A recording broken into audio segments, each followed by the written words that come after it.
ఎవరు వస్తారండి అని వచ్చేది ఏర్పాటు చేసుకునేది ఆయనండి. మన బాధ్యత ఏంటంటే జస్ట్ ఇంటిమేషన్ ఇవ్వటం వరకే. అర్థమవుతుందండి. ఇప్పుడు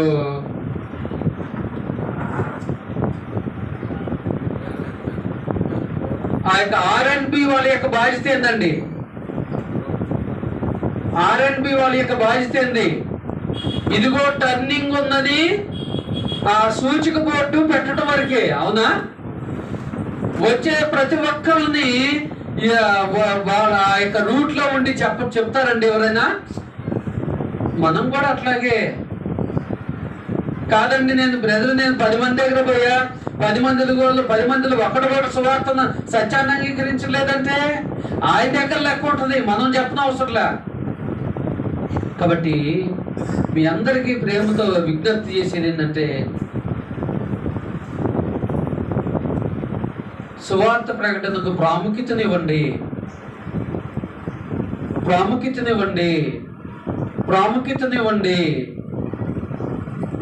ఈ భూమి మీద మనం కలిగి ఉన్నటువంటి బంగారం కానీ, ఆ యొక్క వస్త్రాలు కానీ, మనం నివసించే గృహాలు కానీ, మన కుటుంబ సభ్యుల ద్వారా, బంధువుల ద్వారా పొందే సంతోష గడియలు కానీ ఏవి కూడా మన భూమి దాటిపోయిన తర్వాత ఉపయోగపడవు. ఏదైనా సంపాదించుకుంది వెనకేసుకున్నామంటే ఈ ఆత్మలను సంపాదించుకుంది అది మనకు పరలోకంలో ఉపయోగపడుతుంది. కాబట్టి ప్రియ సహోదరి సహోదరులారా, సువార్త ప్రకటనకు ప్రాముఖ్యతనివ్వండి. మనం ప్రాముఖ్యత ఎందుకు ఎన్నిసార్లు చెప్తున్నానంటే, సువార్త ప్రకటనకు ప్రాముఖ్యత ఇచ్చే విషయంలో మనం చాలా లోపాన్ని కలిగి ఉన్నాము. నాతో సహా చాలా వెనుకబాటుతనాన్ని కలిగి ఉన్నాము, నాతో సహా. కాబట్టి ఇప్పటి నుంచైనా, ఈ 2027 సంవత్సరం నుంచైనా మనలో ఉన్నటువంటి అవగాహన లోపాన్ని సరిదిద్దుకుందాం. గత 2 వారాలుగా గమనించినటువంటి అంశం అది. ఈ నూతన పునరుద్ధాన దినమందు మనము మరొక నూతన అంశాన్ని గమనించబోతున్నాము.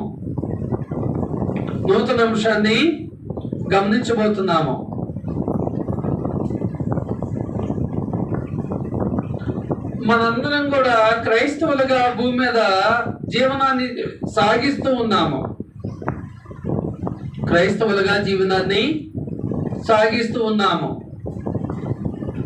క్రైస్తవుని యొక్క జీవిత గమనంలో ప్రార్థన అనేది చాలా ప్రాముఖ్యతను సంతరించుకుంది. క్రైస్తవుని యొక్క జీవిత గమనంలో ప్రార్థన అనేది చాలా ప్రాముఖ్యతను సంతరించుకుంది. అయితే ఆ ప్రార్థన ఎలాగూ చేయమని దేవుడు కోరుతున్నాడు.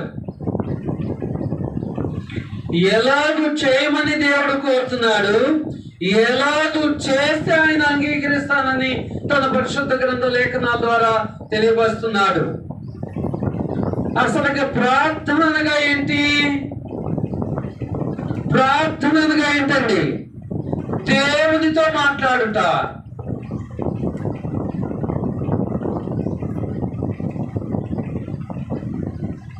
ప్రార్థన అనగా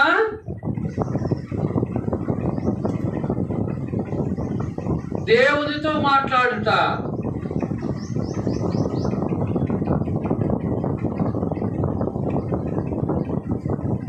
అయితే ప్రార్థన మనము ఏ సమయాల్లో చేసుకుంటామండి? ఒకప్పటి నాటి క్రైస్తవులుగా జీవించిన వారు ఏ సమయాల్లో చేసుకున్నారో తెలుసా మీకు? నాటి క్రైస్తవులుగా జీవించిన వాళ్ళు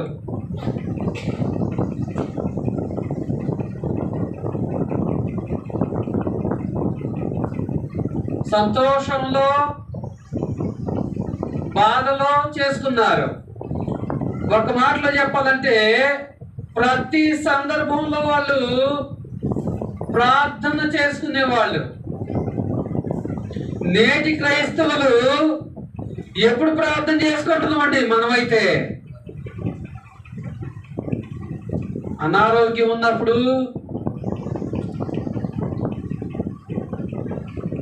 బాధలు ఉన్నప్పుడు, అవునా?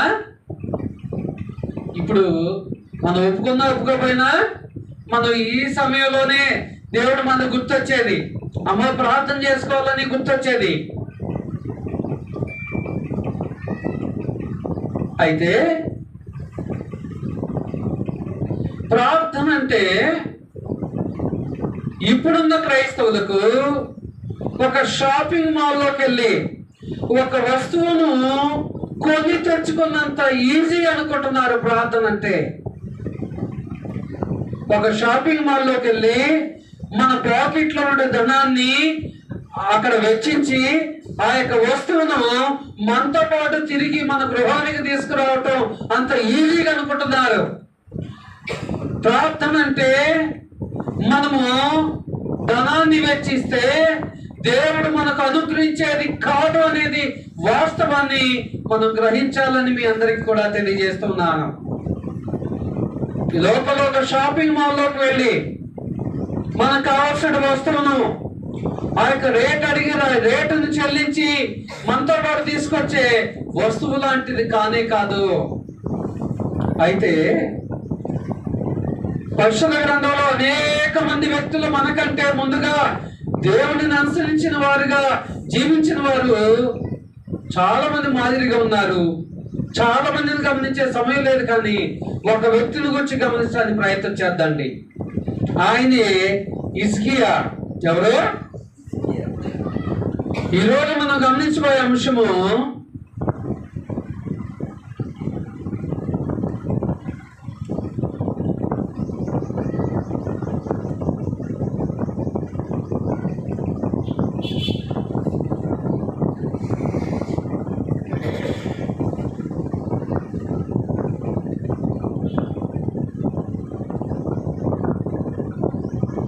హిజ్కియా వలె ప్రార్థించగలమా?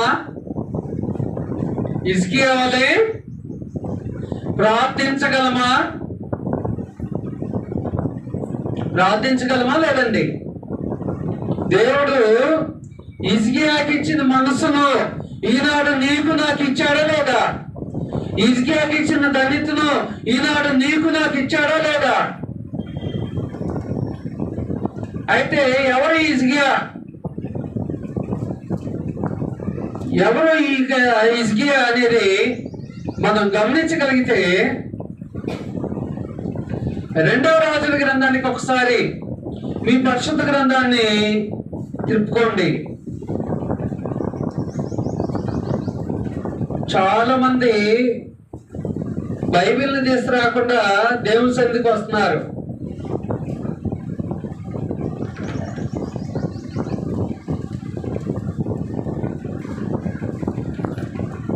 టెక్నాలజీని ఉపయోగించుకునే దగ్గర ఉపయోగించుకోవాలి. మొబైల్లో బైబిల్ యాప్ ఉంది కదా, నేను బైబిల్ యాప్లో చదువుతానంటే మరి బైబిల్ ఎందుకు కొనుక్కున్నాం మనం? ఏదైనా అత్యవసర సమయంలోనే మొబైల్ యాప్ను ఉపయోగించాలి. రెండవ రాజుల గ్రంథము 20వ అధ్యాయము 1వ వచనం నుంచి మనం గమనిస్తే, ఆ దినములలో హిజ్కియాకు మరణకరమైన రోగము కలగగా. ఎప్పుడు? హిజ్కియా రాజుగా ఉన్న సమయంలో.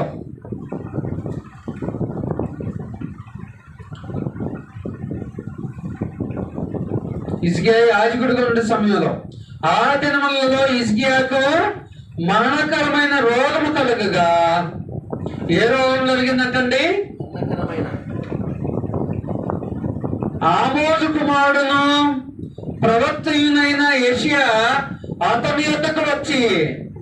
ఎవరంట? ఆమోజు కుమారుడును ప్రవక్తయునైన యెషయా ఆయన యొద్దకు వచ్చి, నీవు మరణమవుచున్నావు, బ్రతకము గనుక నీవు నీ ఇల్లు చక్కబెట్టుకొనమని యెహోవా సెలవిచ్చుచున్నాడని చెప్పగా. మనమైతే ఏం చేస్తామండి? వెంటనే మన కుటుంబ సభ్యులు పిలిచి అమ్మా ఇదిగో పలానా చోట పలానా బ్యాంకులో బ్యాలెన్స్ ఉంది, పలానా చోట ఎఫ్డీలు చేసాం, ఇదిగో పలానా చోట ప్లాట్లు కొన్నాను, ఇదిగో పలానా చోట ఇంత ఉంది అంత ఉందని మనమైతే తెలియజేస్తూ ఉంటాం. హిజ్కియా ఏం చేశాడండి? ఆయనకి ఏం కలిగిందంట? మరణకరమైన రోగం కలిగింది. ఇదిగో దేవుడిని ఆయుష్కాలను ముగిస్తున్నాడని ప్రవక్త ద్వారా తెలియజేశాడు సమాచారాన్ని. తెలియజేసినప్పుడు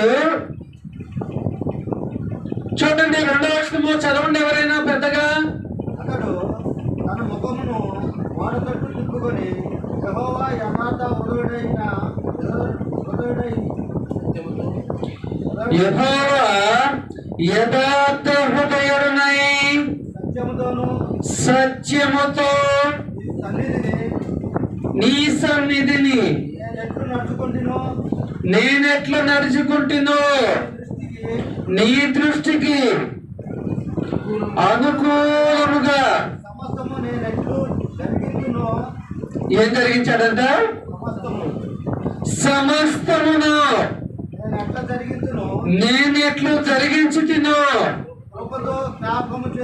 కృపతో జ్ఞాపకము చేసుకోమని హిజ్కియా కన్నీళ్లు విడుచుచు యెహోవాను ప్రార్థించెను.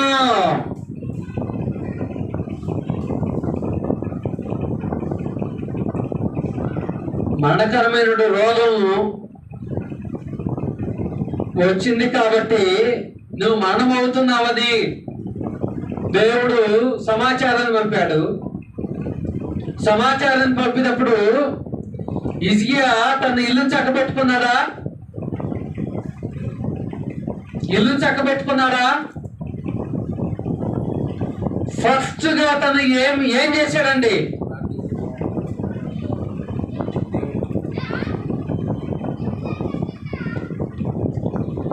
హిజ్కియా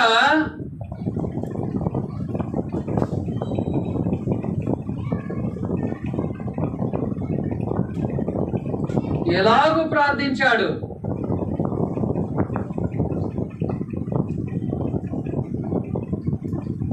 హిజ్కియా ఎలాగూ ప్రార్థించాడు? ఎలాగూ ప్రార్థించాడండి?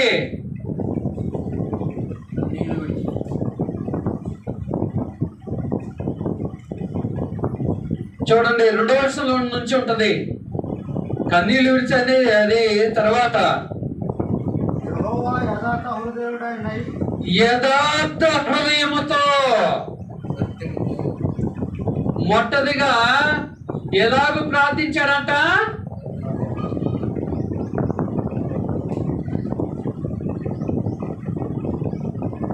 యథార్థ హృదయముతో. హిజ్కియా ఎలాగ ప్రార్థించాడంట? యథార్థ హృదయం అంటే ఏంటండి?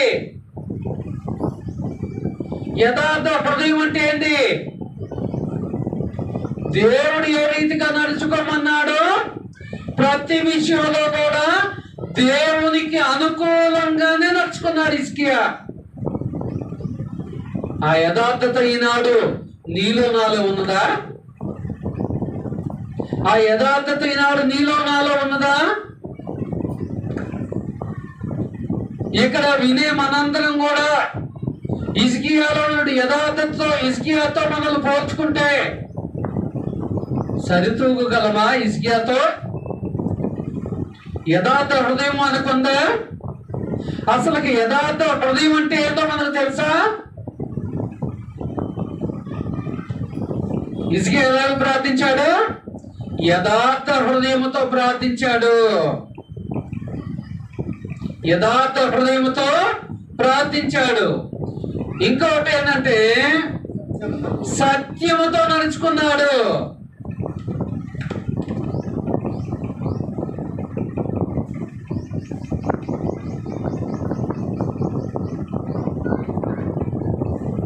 సత్యముతో. సత్యం అంటే ఏంటి? యోహాను సువార్త 17 ప్రకారము సత్యమందు వారిని ప్రతిష్ఠించుడి, నీ వాక్యమే. హిజ్కియా ప్రతి విషయంలో కూడా దేవుని వాక్యానుసారమే నడిచాడు ఆయన. వాక్యానుసారం అంటే ఆయన మాట ప్రకారమే నడిచాడు. ఈనాడు ఈ భూమి మీద ఎన్ని పనుల్లో నువ్వు దేవుని లేఖనానుసారంగా నడుచుకోగలుగుతున్నావు? అవునా? ఎన్ని పనుల్లో దేవుని లేఖనానుసారంగా నువ్వు నడుచుకోగలుగుతున్నావు?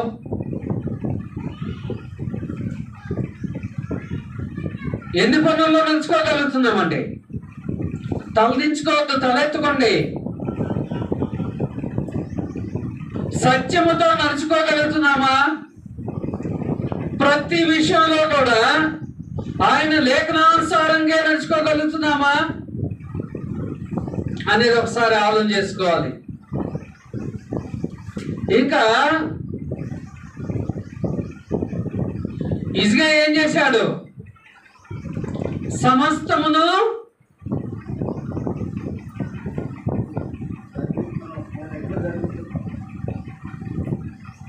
సమస్తము దేవుని దృష్టికి అనుకూలంగా చేశాడు.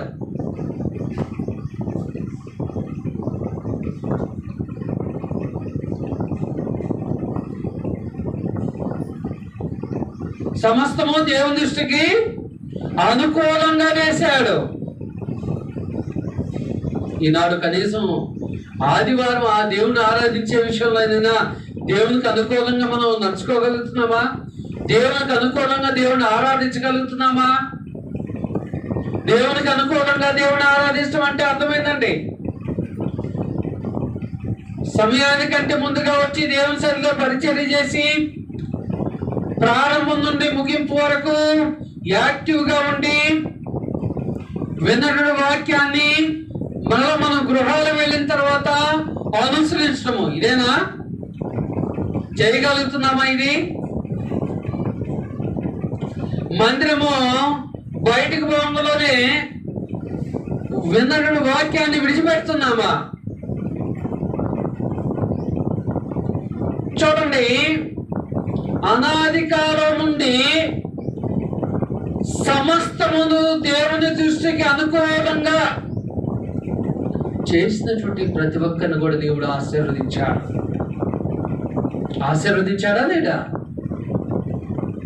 సమస్తమును దేవుని దృష్టికి అనుకూలంగా చేసినటువంటి ప్రతి ఒక్కరిని ఆశీర్వదించాడు దేవుడు.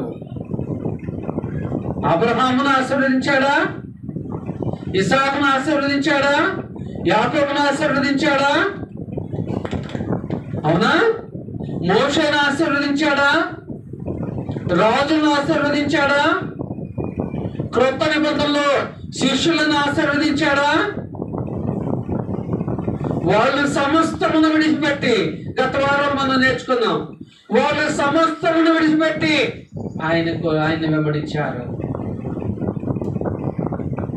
కాబట్టి ప్రియ సహోదరి, సమస్తమును దేవునికి అనుకూలంగా మనం చేయగలుగుతున్నామా లేదనేది ఆలోచన చేసుకోవాలి. సమస్తము దేవునికి అనుకూలంగా మనం చేయగలుగుతున్నామా లేదనేది ఆలోచన చేసుకోవాలి.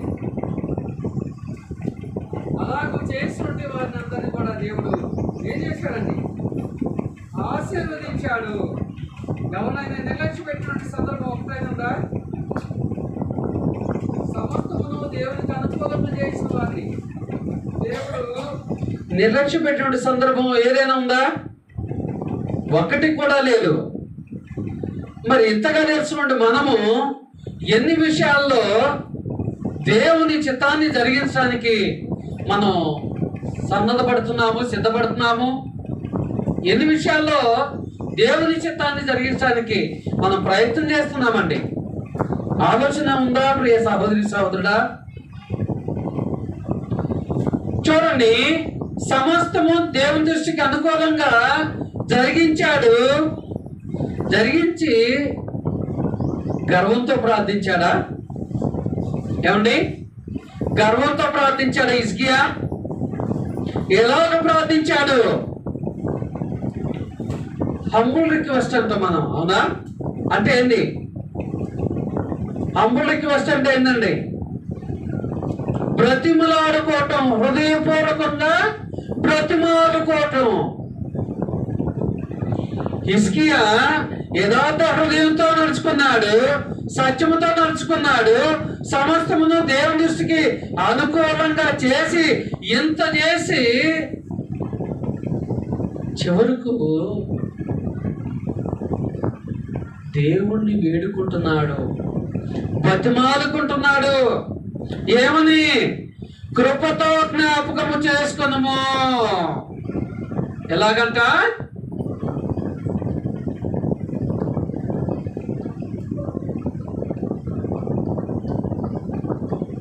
కృపతో అంటే, అయ్యా నీవు నా మరమంటానికి నేనైతే అర్హుడు కాదు, కానీ నువ్వు కృపగలవాడివి కాబట్టి నా మొర ఆలకించయ్యా అంటున్నాడు. ఈవేళ హిజ్కియా ఈ మాట సమస్తాన్ని దేవుని దృష్టికి అనుకూలంగా చేసి మళ్ళా ఆయన కృపతో జ్ఞాపకం చేసుకోని అడుగుతున్నాడు. ఈనాడు మనమైతే ప్రతి ఆదివారం ఆరాధనకు వచ్చి ఏదైనా సమస్య వచ్చినప్పుడు దేవుడు నాకు ఎందుకు మేలు చేయడని మనం ప్రశ్నిస్తున్నాం, నాతో సహా, అవునా? దేవుడు నన్ను ఎందుకు ఆశీర్వదించడని ప్రశ్నిస్తున్నాం దేవుణ్ణి. బ్రతిమాలుకునే మనసు మనకు లేదు, రిక్వెస్ట్ చేసే మనసు మనకు లేదు.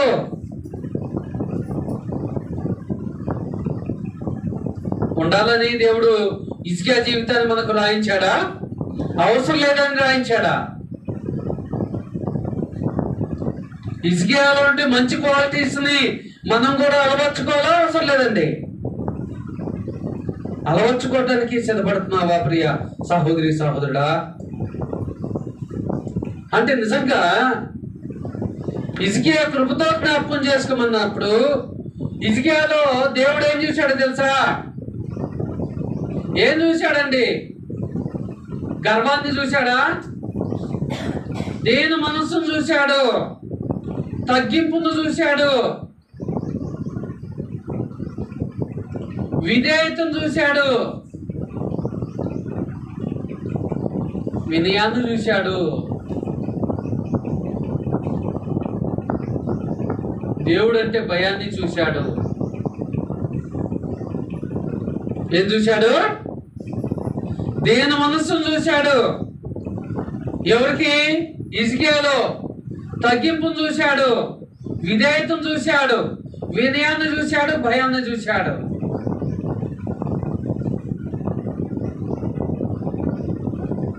మరి ఈ క్వాలిటీస్ లో ఎన్ని మనలో ఉన్నాయి? ప్రార్థన చేసుకునేటప్పుడు ఎన్ని మనలో ఉన్నాయి? మనం అంటే కాదు లెక్క, అవునా? బాగా కఠినమైన బాధ వచ్చినప్పుడే మోకరిస్తాం.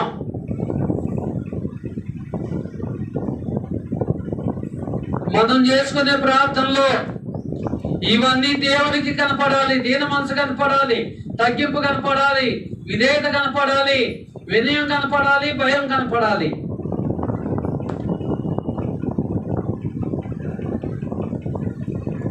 ఎంత మటుకు ఇటువంటి క్వాలిటీస్ మనం కలిగి ఉండడానికి ప్రయత్నం చేస్తున్నాం? ప్రియ సహోదరి సహోదరుడా, నేటి విశ్వాసులుగా ఎంతమంది మనము యథార్థ హృదయంతో ప్రార్థన చేయగలుగుతున్నాం, సత్యముతో ప్రార్థన చేయగలుగుతున్నాం, సమస్తమును జరిగించి ప్రార్థన చేయగలుగుతున్నాం, దీన మనస్సు కలిగి కృపతో జ్ఞాపకం చేసుకోయా అని రిక్వెస్ట్ చేయగలుగుతున్నాం? ప్రియ సహోదరి సహోదరుడా, ఆలోచన చేయగలుగుతున్నావా? మనం రోజుకు ఎన్ని మార్లు ఎన్ని అవసరాల కొరకు దేవుని ప్రార్థిస్తున్నాం? రోజులో 24 hours లో ఎన్ని మార్లు ఎన్ని అవసరాల కొరకు ప్రార్థన చేస్తున్నాం? ఎన్ని అవసరాలను దేవుడు తీరుస్తున్నాడు? దేవుడు తీర్చాలంటే ఏం చేయాలండి? ఆయన వినాలి. అవునా? ఆయన వినాలంటే మనం ఏం చేయాలి? నేనైతే నా మట్టుకైతే నేను ప్రార్థన చేస్తున్నా కానీ దేవుడే నా వైపు తిరగట్లేదండి, దేవుడే నా వైపు చూడట్లేదండి అంటారు చాలా మంది. కానీ దేవుడు ఏమంటే యథార్థ హృదయాల ప్రార్థన వైపు ఆయన చెవులు, నీతిమంతుల ప్రార్థన వైపు ఆయన చెవులు తిప్పుకుంటాడంట. అంటే మనం అవిధేయులుగా ఉండి, ఆయనంటే భయం లేకుండా వారిగా ఉండి, ఆయనంటే పూర్తి విశ్వాసం లేకుండా వారిగా ఉండి ప్రార్థించినప్పుడు, ఏదో అవసరానికి ప్రార్థించినప్పుడు దేవుడు మనం ఆలకించడం. ప్రతి విషయం కొరకు ప్రార్థించినప్పుడు దేవుడు మనం ఆలకిస్తాడు. ఈనాడు చాలా మంది మంచి ఆహారము భుజించేటప్పుడే ప్రార్థన చేసుకుంటారు. అదేంటి? ఏదైనా ఒక లాంగ్ జర్నీ చేయాలనుకున్నప్పుడే ప్రార్థన చేసుకుంటారు. ఎంతమంది సెంటర్కి వెళ్ళి తిరిగి గృహాలకు రాని వాళ్ళు ఎంతమంది ఉంటున్నారంటే, నేను సెంటర్కి వెళ్ళేటప్పుడు ప్రార్థన చేసుకునే అవసరం లేదా? అంటే ప్రతి పని బట్టి ప్రార్థన చేసుకునే మనసు మనకుందా? అంటే దేవుడి సహాయత మనకు కావాలి, నాకు కావాలి అనే మనసు మనలో ఉంటుందా? ఉండటం లేదు. చాలా మంది ఉదయం టిఫిన్ చేసుకున్నాడు, ప్రార్థన చేసుకుంటారు, మళ్ళీ నైట్ భోజనం చేసుకున్నాడు, మధ్యలో ఏం తీసుకున్నా కూడా ఉదయం చేసుకున్నా కంటే అది సరిపోతగా, దేవునికి తెలియదు అంటారు. కానీ దేవుడు అదే మనలో ఉంటే తగ్గింపును చూస్తున్నాడు. మనం నిజంగా ఆయన మీద ఆధారపడుతున్నామా లేదా అని చూస్తున్నాడు. కాబట్టి ఎప్పుడైనా ప్రశ్నించుకున్నారా? ఇదిగో నేను ఈ సమస్య కొరకు ప్రార్థన చేసుకుంటున్నా, ఇన్ని సమస్యల కొరకు ప్రార్థన చేసుకుంటున్నా, దేవుడు ఎన్ని సమస్యలకు నాకు జవాబునిస్తున్నాడు, నాకు సమాధానాన్ని ఇస్తున్నాడని ఎప్పుడైనా ఆలోచన చేసుకున్నారా? తల్లిదండ్రులుగా మనము ఇటువంటి విషయాలకు కలిగి ప్రార్థన చేసుకుంటే మన బిడ్డలకు నేర్పుకోగలము. మనమే ఈ విషయాలు ఏంటో తెలియకుండా ప్రార్థన చేసుకుంటే మన బిడ్డలు ఎలాగ నేర్చుకోగలండి మన దగ్గర నుంచి? అవునా కదా? మనం లేచినది మొదలుకొని పడుకునే వరకు మన ప్రతి యాక్టివిటీ మన పిల్లలు చూస్తున్నారా లేదండి? మరి వాళ్ళకు మన యాక్టివిటీ ద్వారా ఏం నేర్పగలుగుతున్నాం?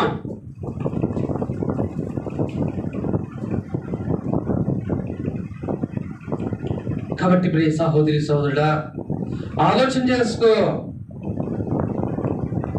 దేవుడు మనం మొరాలకించాలంటే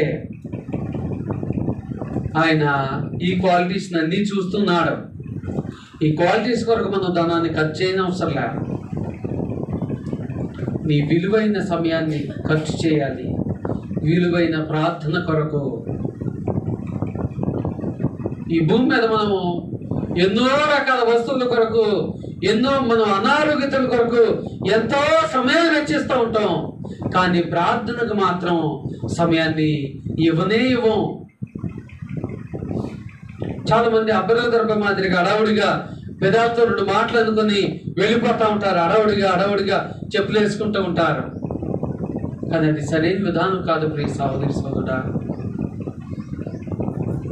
అయితే హిజ్కియా ఈ రీతిగా ప్రార్థించినప్పుడు దేవుడు హిజ్కియా మొర విన్నాడా లేదా? హిజ్కియా మొర విన్నాడా లేదండి? హిజ్కియా ప్రార్థనకు సమాధానం వచ్చిందా లేదా?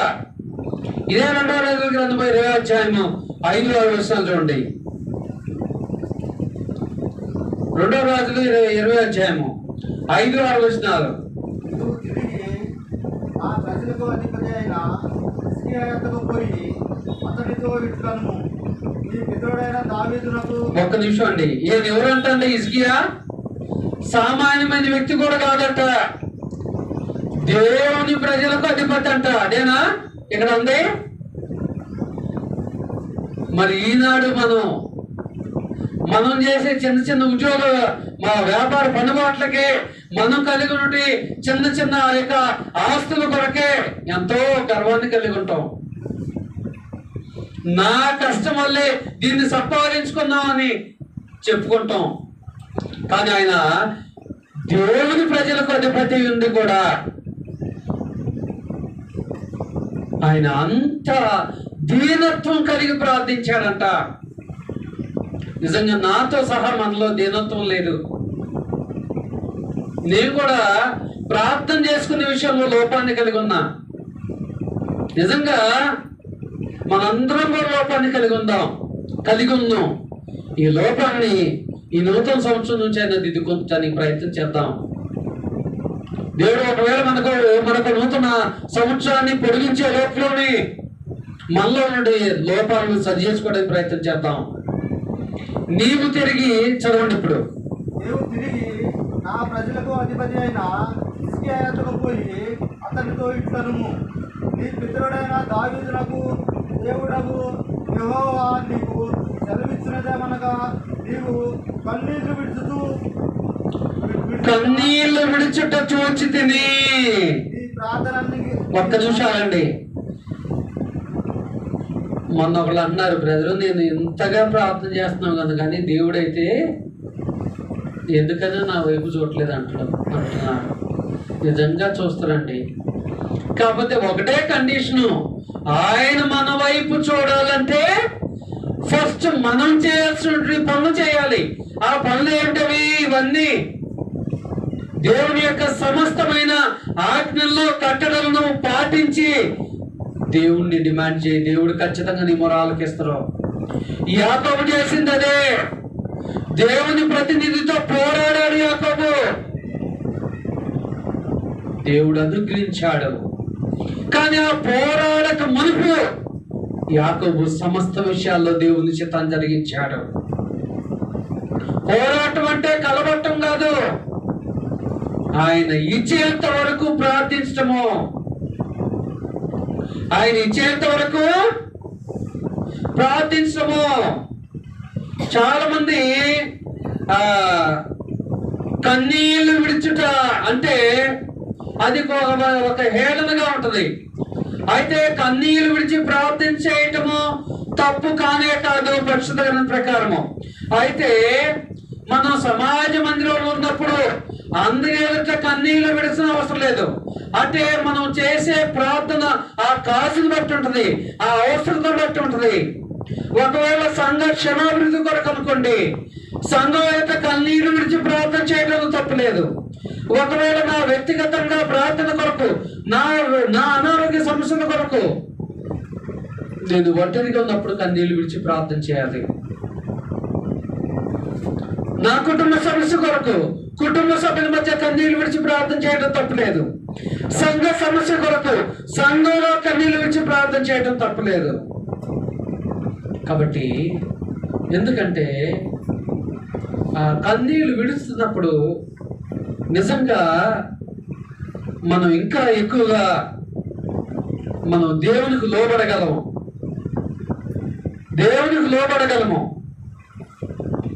మనం తగ్గించుకోగలము. ఎందుకంటే నేను ఇక చేతగాని వాడిని మనసు మళ్ళా వస్తుంది. దేవునికి అదే కావాలి. నా వలనే సమస్తమైతే మనసు మనకు ఉండకూడదు. కాబట్టి హిజ్కియా దేవుని ప్రజలకు అధిపతి అయిన తర్వాత చేసే ప్రార్థన అంటది.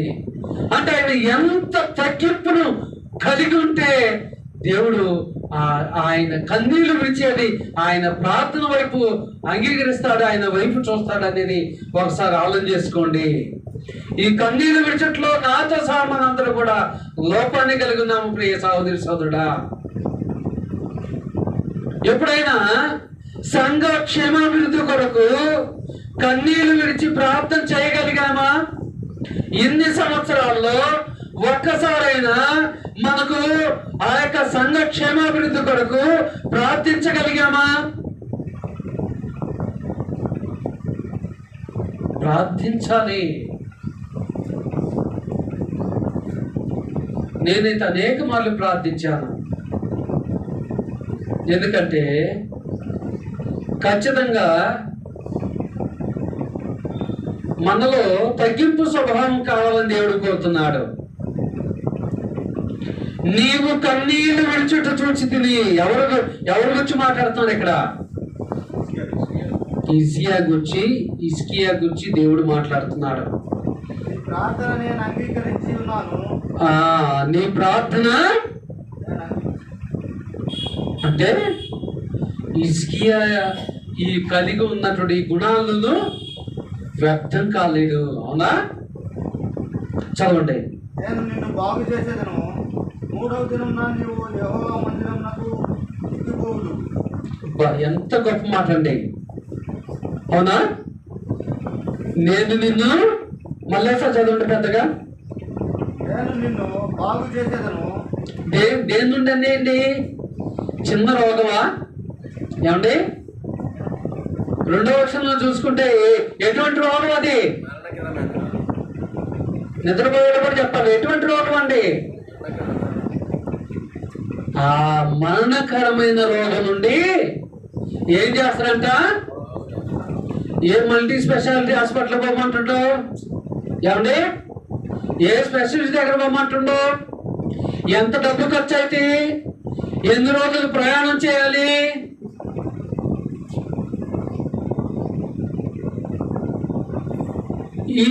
ఈ బాధ్యత కేవలం హిజ్కియా జీవితానికైనా ఈనాడు నీకు నాకు కూడా దేవుడు అనుగ్రహిస్తాడా? ఏమండి? అది హిజ్కియాతో ఆగిపోయిందా? భూమి అంతమైపోయే వరకు ఉంటుందా? ప్రతి ఒక్కరి జీవితాల్లో దేవుడు నెరవేర్స్తాడా? నెరవేర్చాలంటే ఇదిగో మళ్ళీ కండిషన్ ఇవి. అవునా?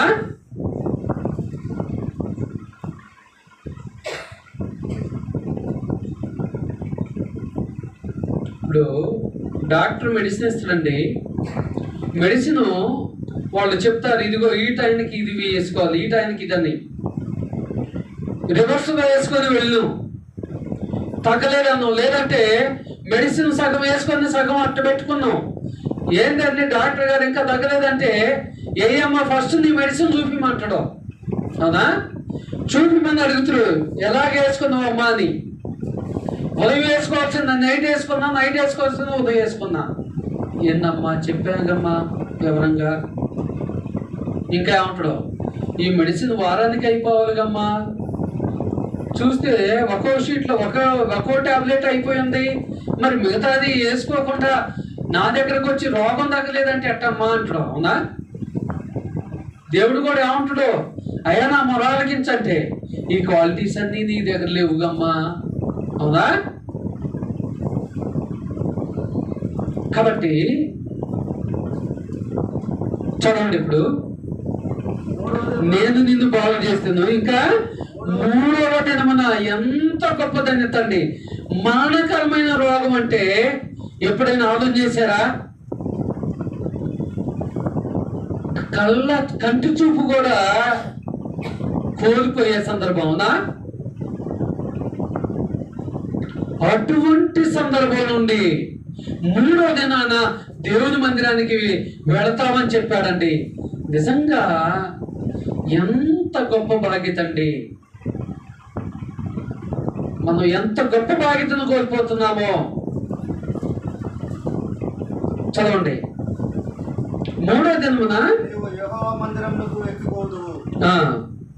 ఇంకా 15 సంవత్సరములు ఆయుష్ను నీకు ఇచ్చేదను. ఎన్ని సంవత్సరాలండి? 15. వాస్తవంగా హిజ్కియా పరిస్థితి ఏందండి? హిజ్కియా పరిస్థితి ఏంటంటే మహా అయితే 1 లేదా 2 రోజుల్లోనే తన ఆయుష్ ముగుస్తుంది. అవునా? 15 సంవత్సరాలంటే 15 సంవత్సరాలంటే సంవత్సరానికి 8,928 గంటలు ఉన్నాయి. ఇంటూ 15 వేయండి. ఎన్ని వేల గంటలండి?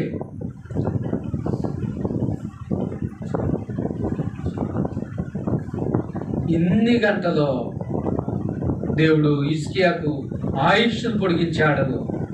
హిజ్కియాకు ఆయుష్ను పొడిగించాడు. హిజ్కియాకు ఆయుష్ను పొడిగించాడు. నీవు నేను ఈనాడు ప్రార్థిస్తే కనీసం చిన్న సమస్య అయినా తీర్చబడుతుందా దేవుని చేత? నీవు నేను ఈనాడు ప్రార్థిస్తే చిన్న బాధ అయినా తీర్చబడుతుందా? లోపం ఎక్కడుంది? ప్రార్థించే మనలో ఉందా? అనుగ్రహించే దేవుల్లో ఉందా? ఏమండి, లోపం ఎక్కడుందండి? చాలా మంది లేచేటప్పుడు ఏసయ్యా, కూర్చునేటప్పుడు ఏసయ్యా, పడుకునేటప్పుడు ఏసయ్యా. ఈ ఏసై 4 ఏసైలు కాదు కావాల్సింది. ఈ 4 సార్లు 10 సార్లు ఏసై కాదండి కావాల్సింది. ఆ ఏసైకి లోబడే మనసు కావాలి. ఆ ఏసైకి లోబడే మనసు కావాలి. ఆ మనస్సాక్షి కావాలి. నిజంగా ఎంత దళితండి. 15 సంవత్సరాలు. 15 సంవత్సరాలు అంటే సంవత్సరానికి 12 నెలలు. 12 ఇంటూ 15 వేసుకోండి. ఎన్ని నెలల ఆయుష్, ఎన్ని గంటల ఆయుష్.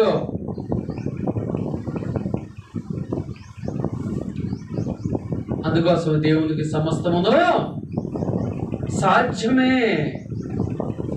ఈ 15 సంవత్సరాల ఆయుష్ కొరకు హిజ్కియా ఏం చెల్లించాడు? హిజ్కియా ఏం చెల్లించాడు? ఎంత ధనాన్ని చెల్లించాడు? ఎంత బంగారాన్ని చెల్లించాడు? కరోనా టైంలో చాలా మంది లక్షలు పెట్టారు, కోట్లు పెట్టిన వాళ్ళు కూడా ఉన్నారు. ఒక్క సెకండ్ అయినా వారి ఆయుష్ పెరిగిందండి. ఎంత దౌర్భాగ్యకరమైన పరిస్థితి అంటే తన కుటుంబం కూడా దగ్గరకు వచ్చి ఆ ముఖమును చూడలేని పరిస్థితి. అవునా? కాబట్టి ప్రియ సహోదరి సహోదరుడా, హిజ్కియా ఎలాగూ ప్రార్థిస్తే దేవుడు 15 సంవత్సరాల ఆయుష్ను పొడిగించాడు తెలుసా? యథార్థ హృదయంతో ప్రార్థించాడు, సత్యంతో ప్రార్థించాడు, సమస్తమును దేవుని దృష్టికి అనుకూలంగా జరిగించి ప్రార్థించాడు, కృపతో జ్ఞాపకం చేసుకోయా అని దీన మనసుతో ప్రార్థించాడు. ఇప్పుడు మనం కూడా హిజ్కియాను మాదిరిగా తీసుకుందామా? అవసరం లేదా? తీసుకోవాలా? అవసరం లేదండి.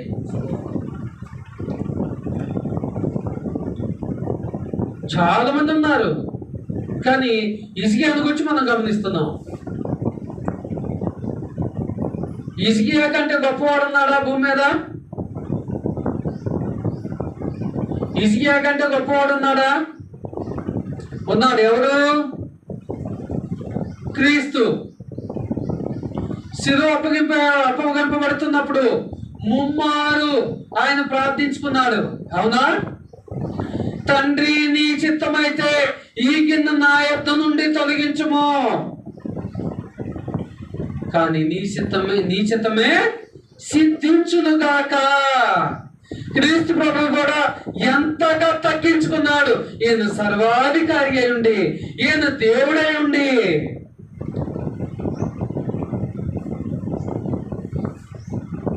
ఆ దీనత్వం కనిపించట్లే ఇప్పుడు క్రైస్తవుల్లో.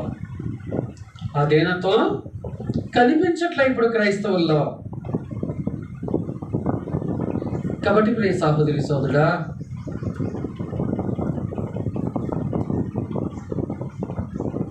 ఏదైనా ఒక సమస్య వచ్చినప్పుడు ఆ సమస్య నిమిత్తం మాత్రమే కాకుండా ప్రతి సందర్భంలో దేవునితో కాంటాక్ట్ లో ఉండండి. దేవునితో కాంటాక్ట్ నెంబర్ ఏంటండి? ప్రార్థన. దేవుని కాంటాక్ట్ నెంబర్ ఏంటి? ప్రార్థన. మన మొబైల్ ఫోన్లో రీఛార్జ్ ఉంటేనే ఎలాగ ఫోన్ వెళ్తుందో, ఇక్కడ రీఛార్జ్ ఏంటో తెలుసా? ఈ విషయాలు రీఛార్జ్. అవునా? కాబట్టి ప్రియ సహోదరి సోదరుడా, హిజ్కియా వలె ప్రార్థిద్దాండి. దేవుడు ప్రతి సమస్యకు కూడా పరిష్కారాన్ని చూపుతాడు, నెమ్మదిని దయచేస్తాడు, ఆదరణ దయచేస్తాడు, ఓదార్పును దయచేస్తాడు. కాబట్టి ప్రియ సహోదరి సోదరులారా, యోబు గారు అలాగే ప్రార్థించాడు, ఏలి అలాగే ప్రార్థించాడు, అన్న అలాగే ప్రార్థించింది ఆమె. అవునా? దానియేలు అలాగే ప్రార్థించాడు. చాలా మంది ఉన్నారు, ఇంకా పేర్లు చెప్పుకోవాలంటే సమయం సరిపోదు. కానీ వాళ్ళ జీవితాలను పరిశీలన చేయాలంటే మనం ఇలాగున కొన్ని నెలల పాటు ఆ మెసేజ్ చెప్పుకుంటూ ఉండాలి ప్రార్థన గురించి. కానీ చాలా మంది వ్యక్తులు ఉన్నారు ప్రియ దేవుని పిల్లరా. నేడు మనకు సమాధానం దొరుకుతుందా? మనం ప్రార్థించే ప్రార్థనకు సమాధానం దొరుకుతుందా అనేది ఆలోచన చేసుకోవాలి. అట్లాగని కండిషన్ పెట్టకూడదు, ఇదిగో ఈ టైం కల్లా నువ్వు చేయని. ప్రార్థించటం మట్టుకే మన బాధ్యత. చూడండి, ఇక్కడ హిజ్కియాతో యెషయా ప్రవక్త వచ్చినప్పుడు వెంటనే దేవుడు చెప్పొచ్చు కదా, అవునా? కానీ చెప్పలే. అంటే ప్రతిదానికి ఒక సమయం ఉంటుంది. ఇప్పుడు మనం ప్రతి దాన్ని టెక్నాలజీతో చేస్తున్నాం. ప్రార్థన కూడా వెంటనే మన నోట్లో నుంచి పదాలు వచ్చిన వెంటనే రిప్లై రావాలని కోరుతున్నాం. ప్రార్థన చేయటం మన బాధ్యత. రిప్లై అనేది ఆయన ఎప్పుడు రిప్లై ఇవ్వాలంటే అప్పుడే ఇస్తారు. కాబట్టి ప్రియ సహోదరి సహోదరులారా, హిజ్కియా వలె ప్రార్థించగలమా లేదండి? ఏమండి, ప్రార్థించగలమా లేదా? ప్రార్థించగలము. ఆ దేవుడు ఆ బాధ్యతను మనందరికి ఇచ్చాడు. చాలా మంది వచ్చిరాని ప్రార్థన అంటారు. వచ్చిరాని ప్రార్థన అయినా ఆలకించేది ఆయన. అర్థమవుతుందండి? మన అవసరాన్ని గుర్తించేది ఆయన. మన హృదయాంతరాంగాలని ఆయనకు తెలుసు.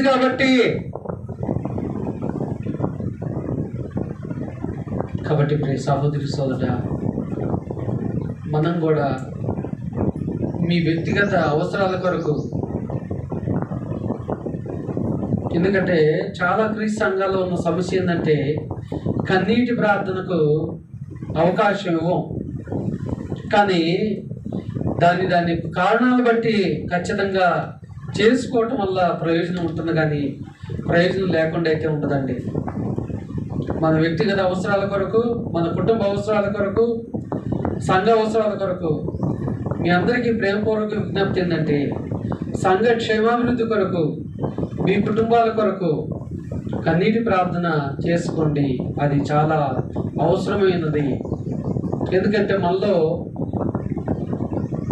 సంవత్సరాలు పెరిగే కొద్దీ ఆత్మ సంబంధంగా బలపడాల్సింది పోయి విశ్వాసంలో సన్నగిలిపోతున్నాము. కాబట్టి మరలా దేవునితో అనునిత్య అన్యోన్య సహవాసం కొరకు ప్రార్థించండి. సంఘ క్షేమాభివృద్ధి కొరకు మీ అందరు కూడా కన్నీటితో ప్రార్థిస్తారని మీ అందరికీ ప్రేమతో తెలియజేసుకుంటూ, హిజ్కియాకు దేవుడు 15 సంవత్సరాల ఆయుష్కాలను పొడిగించాడు. ఈనాడు మనకు దేవుడు ఎన్నో సంవత్సరాల నుంచి ఆయుష్కాలను పొడిగిస్తున్నాడు, ఎన్నో అవసరాలను తీరుస్తున్నాడు. కాబట్టి మీరు సహోదరి సహోదరుడా, హిజ్కియా వల్లే మనం ఈ క్వాలిటీస్ కలిగి ఉంటాం. ఎప్పటివరకు ఓపికతో శ్రద్ధతో వినట్టు మీ అందరికీ ప్రభు పేట వందనాలు తెలియజేస్తున్నాను.